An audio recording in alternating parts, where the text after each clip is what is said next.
Our first guest speaker of the day will be the distinguished Professor David Weinberger. Several years ago, actually a couple of years ago, we spent a few days at Upper West Side Hotel, and David was walking with his camera and producing material for his video blog. So I looked at his video blog a couple of days ago, and I saw one of those panels where he sat at the National Archives, and he said something that astonished me. He said there that we should look at Wikipedia and see that we never in our history loved encyclopedia more than we loved Wikipedia, and that's because we participate in generating the message. Then he moved on saying a lot, and he will probably have to explain it, that we became the medium and the message. But I couldn't resist the temptation of looking at the Wikipedia entry for David Weinberger. And I urge you to do so, because he asked me specifically not to mention his relations with Woody Allen, because then you would expect him to be very funny, so I won't. But please, because we love Wikipedia, do so. David is a senior researcher at Harvard's Berkman Center for Internet and Society. He's the co-director of Harvard Library Innovation Lab. He wrote some best-selling books. Some of them were mentioned today: the Clue Train Manifesto, Small Pieces Loosely Joined, Everything is Miscellaneous, as we know, and Too Big to Know, the recent book that was mentioned by Micha. So please, without further ado, David.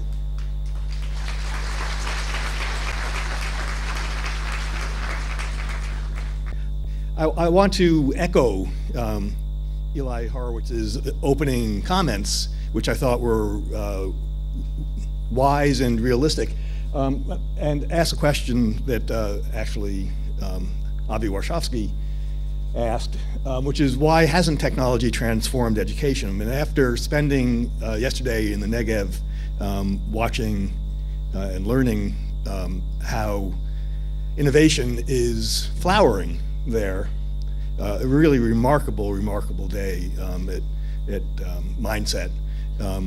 And to see CET's, Metarc's commitment to all of the children in this country is really inspiring, and wants me to maybe put a yet at the end of that, but I'm actually not sure if the yet should go there. So why hasn't technology solved the problem of education? It's because it's just technology, and technology by itself doesn't do anything in particular. A screwdriver is just a lump of matter until you decide to do something with it. And you can decide to use it to screw in a screw. You could use it to pound on a drum. You could use it to mix paint if that's what you wanted to do. But to expect the screwdriver to do something on its own, or to have a particular meaning that it comes with, that is the error of techno-determinism. Techno-determinism is a false philosophy that nobody actually holds to. There is very few people, in any case, actually believe that technology by itself, without any consideration of the culture that it's put into, has an effect. And yet there is something we do want to be able to say, and at the end of this I will come back to this, we do want to be able to say that technology does make a difference. It's not just a lump of matter. So why hasn't technology transformed education? I want to address this in a different way, which is to suggest that it's because we have a really bad metaphysics. We have by which I mean sort of broad general philosophy. And when I say we, I'm thinking, let me put the scope here, I'm thinking of the West in particular. And so I want to talk about this bad metaphysics in three parts: knowledge, information, and responsibility, starting with knowledge. So we have this idea in the West that knowledge is a type of content. It's a particular type of content. It's traditionally it's justified true belief in Plato's terms, but it's content, it's stuff. And we have come to believe that this stuff is broken down into facts. And that facts are like bricks. They are the building blocks of knowledge. They're real and solid and the atoms of knowledge. But bricks are in fact, bricks are very, very old. Facts are very, very new. The idea that knowledge consists of or is built out of facts is a very recent idea. For thousands of years, here I'm only going back, in Israel, I have to say, I'm only going back to Aristotle, to the Greeks. From that Greek beginning of Western philosophy, particulars, facts, the ideas about particulars were exactly what was not interesting, because animals are able to see the way things are, the pieces, the stuff that's in front of them. And so that's not what humans do. To figure out what humans do, our tradition has said, you have to look to what is special and unique about humans. And the thing that humans can do that animals cannot, that mere sensing cannot, is to see beyond the particulars, beyond the facts, to see the essence, the universal essence that each thing embodies. That's the human calling, according to our tradition, Western tradition. That's what knowledge is about. It's not about knowing facts. That's animalistic. It's about knowing what is above the layer of facts and the layer of essences. And it's only in the 19th century that facts have become important. That facts emerged as the basis of knowledge. And it has a twisty history that I'll skip. In the 19th century, facts became a way of countering some very bad social theories about why poor people are poor, or they did a noble job of it. And it's only at the beginning of the 20th century that we get things like fact-finding commissions. Fact-finding commissions arose at the beginning of the 20th century as a way of settling disputes among nations. And one of the very first fact-finding commissions, 1905, was set up to investigate an international incident in which a Russian military ship sank a British trawler, a British fishing ship, which it was mistook for an enemy boat. And so there's a dispute about who's to blame. International fact-finding commission in order to try to resolve this disagreement. And that has been central to the role of facts in our culture, that we use them to settle disputes. They are the bricks that you cannot avoid. You can believe what you want, but facts are facts. And that's the metaphysical role that facts have played.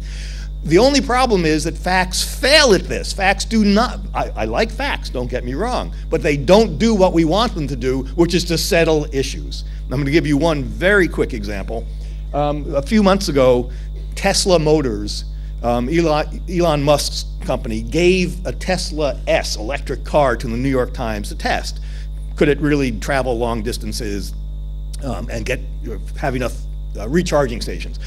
It failed the test. And the New York Times ran an article that said, Tesla S fails, it's towed away by a tow truck. It was very embarrassing. And Elon Musk was very angry about this because the New York Times forgot that the Tesla is a very modern car and it records every fact. Every piece of data is recorded. And Musk, has access to this. And so he was able to prove that the Times was in fact trying to make the Tesla S fail. Except, of course, the Times probably really wasn't doing that, and they disputed Musk's reading, Musk's interpretation. So here we have a black box that is full of facts that nobody disputed. Nobody said that the facts were wrong, but it did not settle the argument. Facts simply don't do the job that we very much hope that they want facts to do. We still obviously need to pursue facts and truth, but facts do not play the role that we hope that they would. When the stakes are high enough, the facts don't settle disputes. So we've had this idea that an old idea that knowledge is a type of content, and a recent idea that you can break it down into these atoms that will settle issues, and this is highly debatable in itself, but it's also the wrong architecture. It expresses the wrong architecture. It turns out, I think we can now see, that knowledge is much more like a network. I want to give you a couple of very quick examples of this. Not a set of facts that are independent, but a set of things that are linked and connected, where those links and connections are the essence, not the individual pieces. So there's a very good book by Michael Nielsen called Reinventing Discovery, And he, when he talks, gives as an example of the networking of science, the discovery of the confirmation that there is, in fact, a Higgs boson, the Large Hadron Collider, and a very important set of research. And it's now been established, I think, among all physicists. I'm not a physicist. Are there physicists here who want to disagree? Then we will continue. Excellent.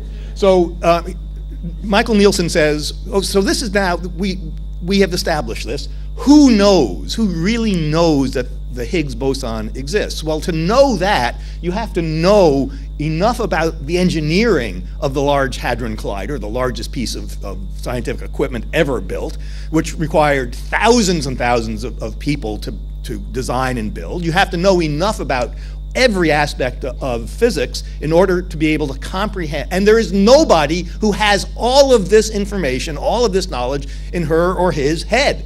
There isn't. This fact, this piece of knowledge is only known by a system, is only known by the network of people who together were able to create this miracle of science and to come up with this result. In other words, it takes a network to know a boson. It cannot be known by an individual, it is known by this network. A different sort of example is that when knowledge is being discussed and uncovered and discerned, these days, of course, it's being done on the net, where many, many people join in at various levels of expertise, various levels of wisdom, from the insanely bright to the completely idiotic, at every level of education, from the advanced doctorate down to the elementary school child, all join in, link points of view together, and disagree with one another. This is a network that has value because of the differences among the expressions that are not just they're apart, but actually are linked from one to another. This is extremely loose-edged. If you want to go out and explore the Higgs boson on the internet, there is no boundary around it the way there is on a book. There is no shelf that starts here and ends there. There is simply a mess of links connecting one to another, which is, I think, a more profound and more realistic and more accurate expression of the nature of knowledge itself. It is not, doesn't fit nicely. We've shoved it into books by cutting off the edges and saying, oh, end of the book, it's done. Knowledge in its more natural state turns out to be highly linked and highly self-inconsistent and consists of differences of point of view and interests, and is held together by shared interests. So this is a very different picture of knowledge than the one that we had in the age of facts and in the age of information. It's abundant, it's messy, it's unsettled, and it's highly, highly, highly connected. If it's not connected, it's not known. It's really as simple as that.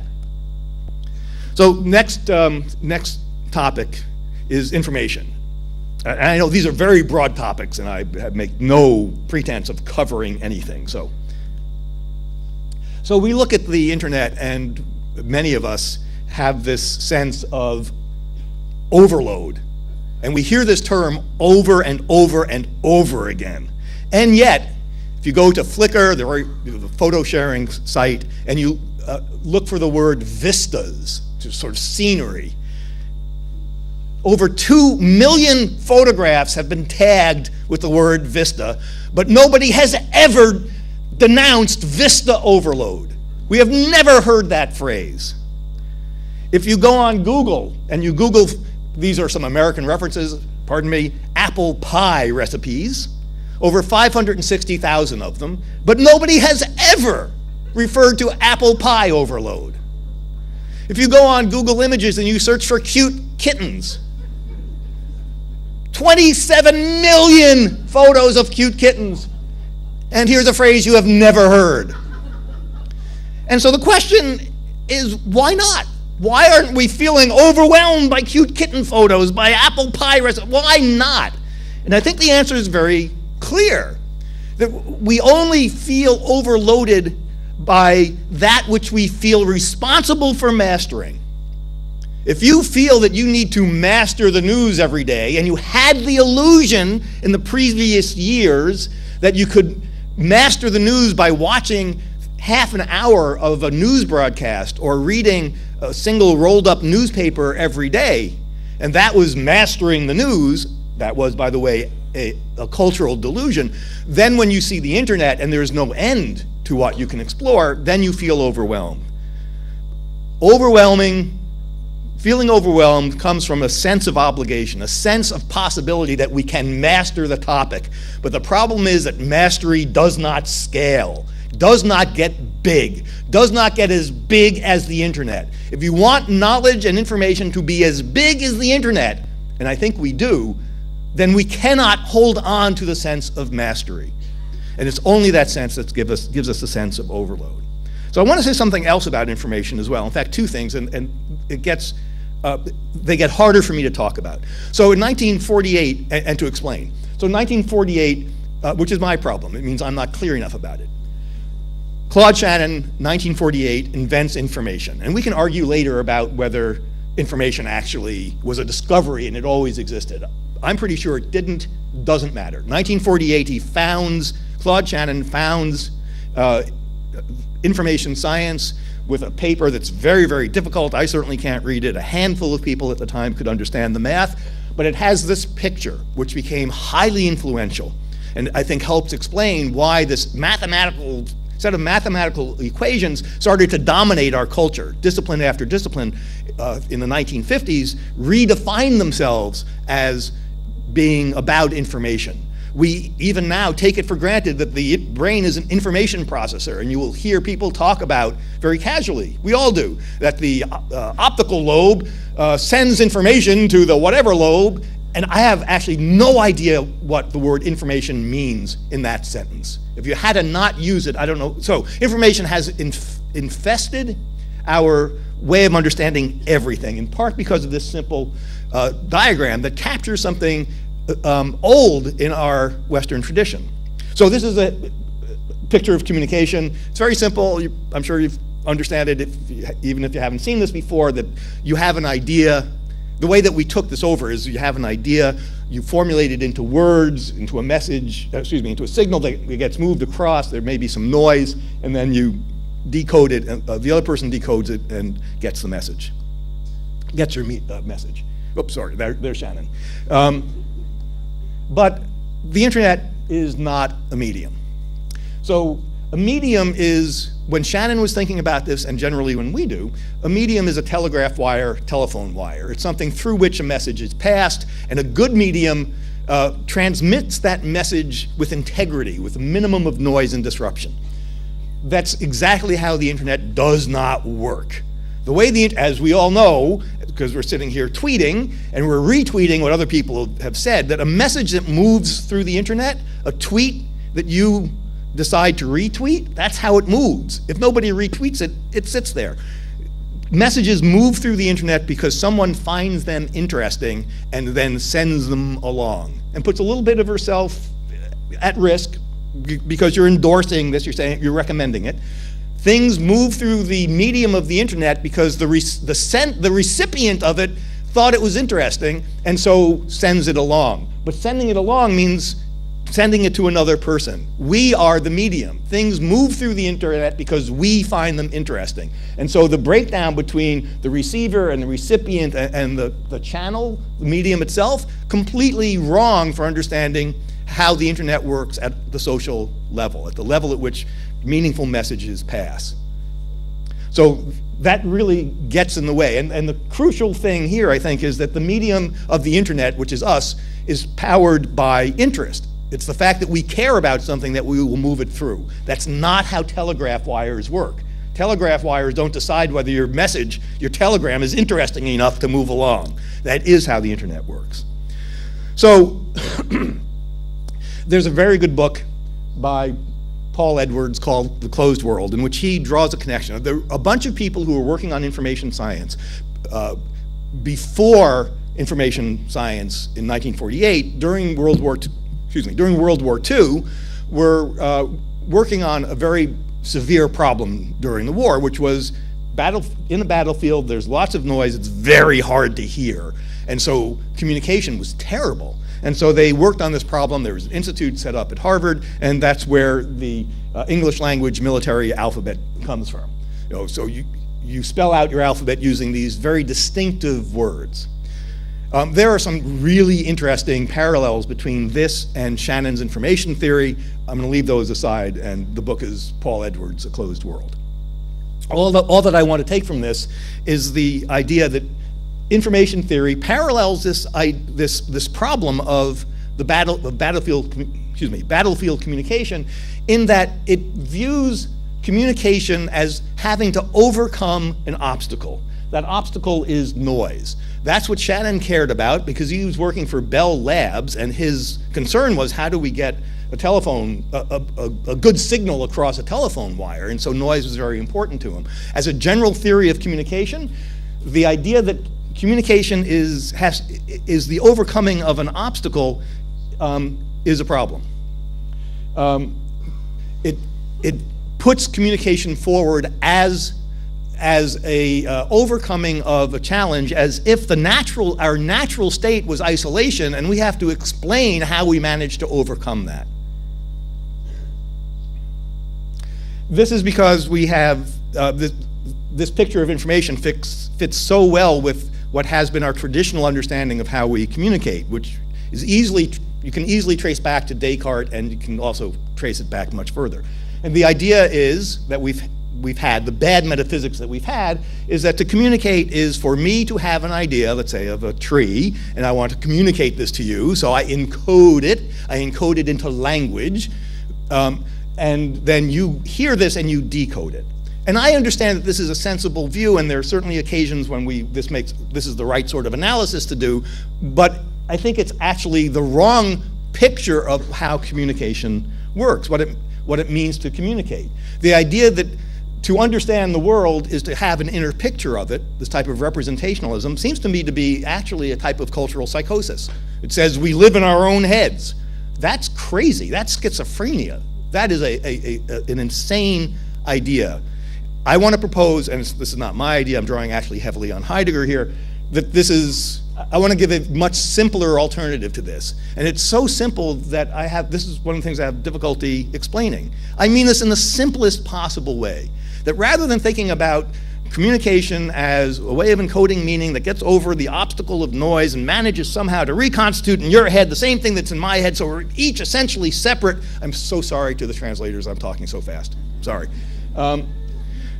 Instead, what I want to suggest is that, well, what happens when we talk with one another? What we actually do, I think, much in a very simple sense, is there's something interesting in the world that I think you might want to see. For example, that tree. And so I tell you about that tree, and then you look at it and you see the tree. And the difference is, this is communication that is within a shared world, and it consists of us turning to this world in the same way, and uncovering it in the same way. It's not the reconstitution of an inner state, it's rather living in a world that we share. The communication is the ground of this world. It is not the overcoming of basic isolation. It is a turning to a shared world. In fact, it's weird that the world does not show up in this diagram. But it does, and it's actually a little bit weirder. So it shows up as noise, as the disruption of this pristine communication between two isolated psychotic heads that are trying to coordinate their position without there being a world in between except as a disruption. So I am in a quite unfair way presenting information, our taking over of Shannon's idea, the way that it's percolated through our culture, as a metaphysics of mastery and a metaphysics that presumes disconnection rather than presumes connection as the natural state. And so last little piece, and this is the shortest of them, you'll be happy to know, has to do with responsibility. Whoops, and you have to go forward when you move through, there's a very complicated technology here. You have to hit the down button, not the up button. So this is Jack Welch, famous and greatly admired leader of General Electric, also greatly despised leader, considered to be a great manager. That's why I'm using him. So what does it mean to make a decision? What it means is you take in a bunch of inputs, because we all are information processors. So we get inputs, and then we formulate and make an idea, and then we come to a decision. There's, from my point of view, lots wrong with this. I only want to point to one little piece of it. So Jack Welch, therefore, is accountable for his decisions. But he's only accountable, we think, because he has full knowledge and because he had a mastery of that. That's the condition for accountability. And so what I want to suggest is that that's fine, I think it's really wrong, but let's say it's fine.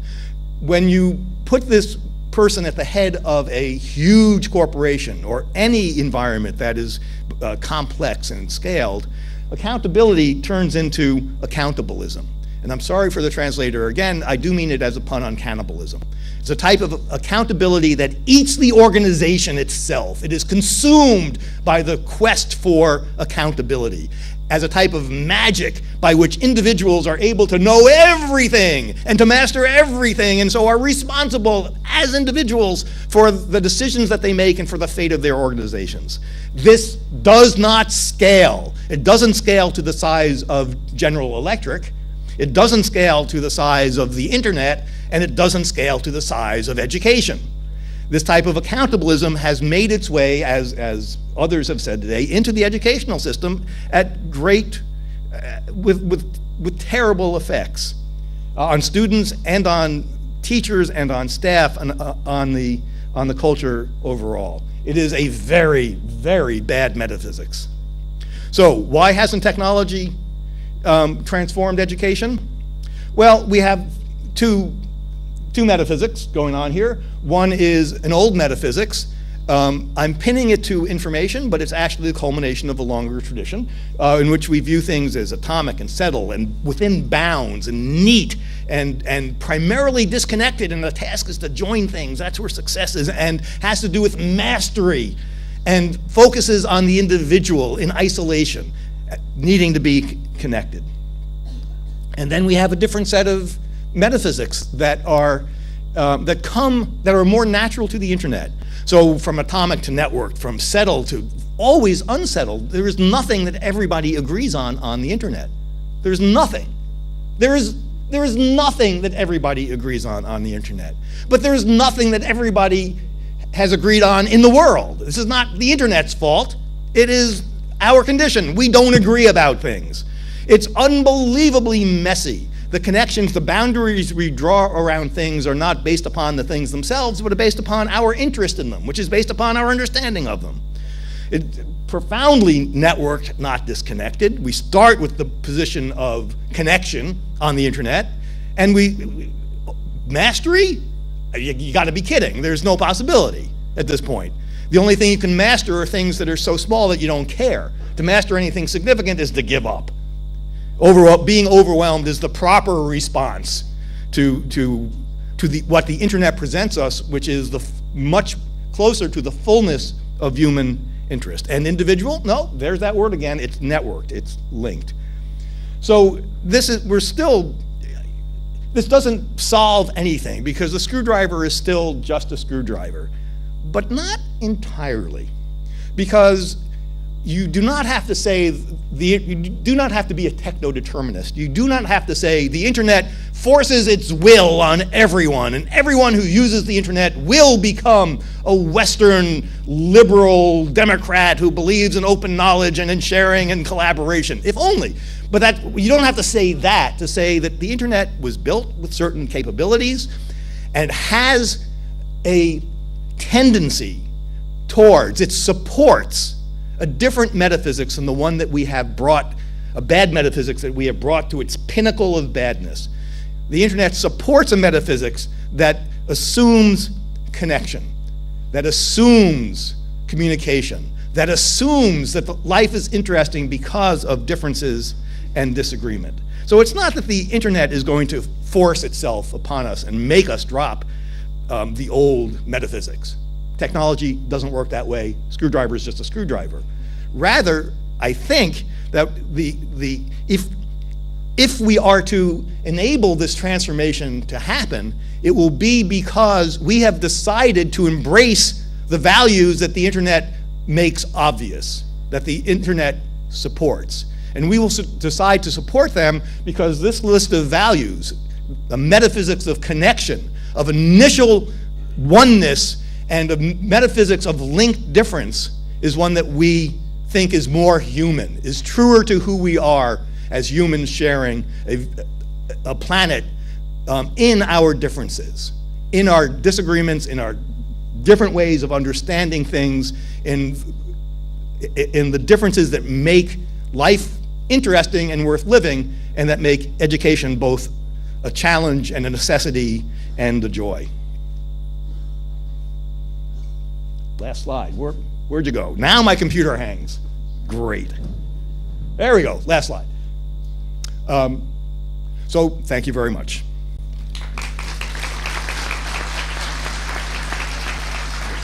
If David is still here, I think I would ask the question that Sarah Shriya asked, and I remember Sarah many years ago initiating and running the English Online project at CET, so her question come as a surprise, and her question is, what about books? What is the future for books? You mentioned so many books in your lectures, but then what about them? Something to this? No. Okay. I first of all, you should know that I work in the basement of a library and spend all of my time with librarians. So it depends what you mean by books. First of all, I don't know.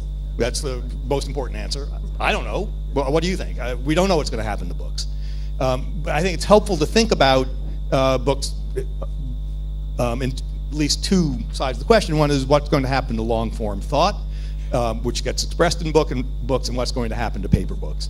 And I'm actually willing to venture a guess about what's going to happen to paper books, because it's not much of a guess, but they're going to be replaced by digital books. There will still be paper books, just like there's still live theater. It's just not the dominant thing that it once was. I could be wrong about that. We'll see. What's going to happen to long form, I think, is a much more difficult and, to me, much more interesting question. When you have electronic books, they're not just digitizations, as they currently are. Currently, our electronic books are horrible. They're just digital pages. They're not networked books. They're just digitized books. And so it's missing out on the most interesting thing about digitizing things, which you put them on the network and they get linked. We don't do that. Kindle doesn't link out, except in some really minimal sense, et cetera. Right, so far, they've missed what I think is the most interesting. We've had 10 years of digital books that have missed the point. But we won't always. They'll get the point.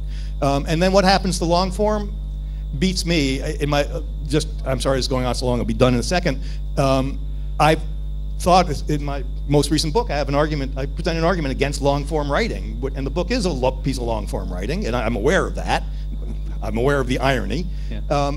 And I, for about a year, seriously thought, I'm not going to write another long form book, but then it became sort of obvious to me what's probably obvious to everyone, which is, long form isn't so much, you don't have to take it as the expression of how the universe is put together. You can say it's a really interesting craft. It's a type of art form in which you lead a reader through a very limited range of topics and you try to keep the reader interested. That's an interesting craft, and I'm certainly not opposed to it. I like reading long form books. Did I mention I don't know what's going to happen?